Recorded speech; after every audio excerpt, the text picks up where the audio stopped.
What's going on, guys? So it has been about a year since I did an initial review of this Benchcraft knife pouch. And that's all it was. It was an initial review, quite literally an unboxing. My initial thoughts were all positive. Good thick leather, but not too thick to make it real cumbersome.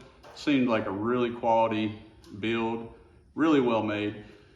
But I hadn't put it to the test. That has changed over the last year. Originally, I was going to make this like right at the year mark to do a year review, but I have nothing if not late. So it's been about 14, 15 months since then. And I have used this knife pouch for just about, I'd say at least 5 or 6 days a week. Typically not on Sundays, but Monday through Friday at work, and then Saturdays at home on the farm. And not lightly. I have abused this thing greatly. I used to be in a facilities management type of position. I would work with anything from concrete to drywall to, a lot of carpentry, sawdust, that kind of thing. The type of materials that produce a lot of dust that would typically really dry out a leather product. And like I said, I was not gentle on this at all. At most, I would just take like a wet rag and wipe it down. Every once in a while, every few months, I might do a light coat of oil on it just to kind of hydrate the leather, but really not very often at all. And I tell you, this thing has held up wonderfully. Be sure to check these guys out. They produce a lot more than just knife accessories. In fact, I'm in the market for a good leather belt, and they make those. So Benchcraft will 100% be getting my business on the belt, simply due to the fact that this has proven to be such a good product. I'm not a fanboy when it comes to brand names. In the tool world, guys are real hardcore Milwaukee or DeWalt or Makita or whatever. Or in the truck world, Ford, Chevy, Dodge, that kind of thing. I really don't care. I just want a good product. And typically when I find a good product, I stick with it until the company proves me otherwise. So I will definitely be giving Benchcraft more of my business because this has been so great. It's a US owned company. I believe also veteran owned. I could be wrong about that, but I believe that's correct. Just for a little more information, when I first got this, it was a little tight getting my belt through, even though it's not a thick belt. This is the 511 TDU belt. See if y'all can see that there.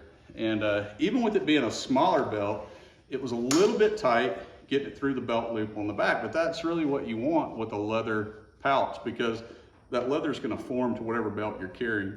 And so initially it is going to be a little difficult kind of getting it through.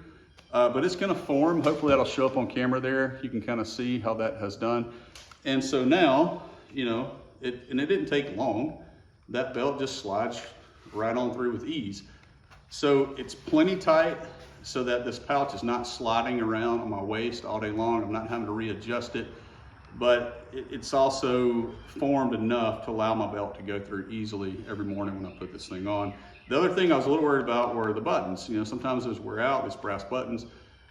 It's been great. No problems whatsoever. The knife I carry with this is a Victorinox multi-tool. I believe this is the Spirit, but I could be wrong about that. I can't remember the exact model. You'd think I would know because I've had this knife 10, 11, 12 years now. But this is what I've been carrying. And again, initially it was a little tight, but that's what you want. You can see now it goes right in, buttons up nicely. This thing gets 2 thumbs up for me all the way around.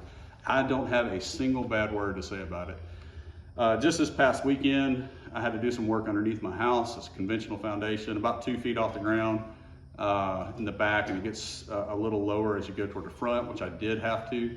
And so I was literally on my stomach, army crawling through the dirt. That's why this thing is so dirty looking now. I want you to see that this has not been babied. It has been abused, and it is perfect. There's nothing bad I can say about this.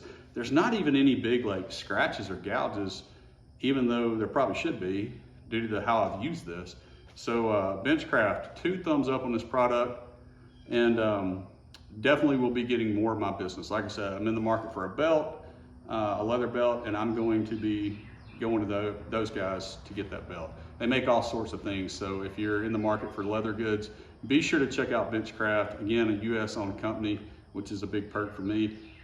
I assume that their customer service is just as good as their products. However, I wouldn't know because I've never had to reach out to them because I've never had any trouble with this. Before I had this, I was going through 2 or 3 of the little cheap nylon pouches a year because the holes would wear in the bottoms of them and my knife would literally be falling out. Going on 14, 15 months of heavy use with this, and it's just as good as it was on day one. In fact, even better because it's molded to my belt and my knife perfectly. So Benchcraft, great job, great craftsmanship. I will definitely be giving you guys more of my business. And I encourage any of you guys that are watching this video to reach out to them. If you're in the market for any kind of leather goods, be sure to check them out. I definitely will be. So let's get this thing cleaned up and get some beauty shots that it so well deserves. See you guys.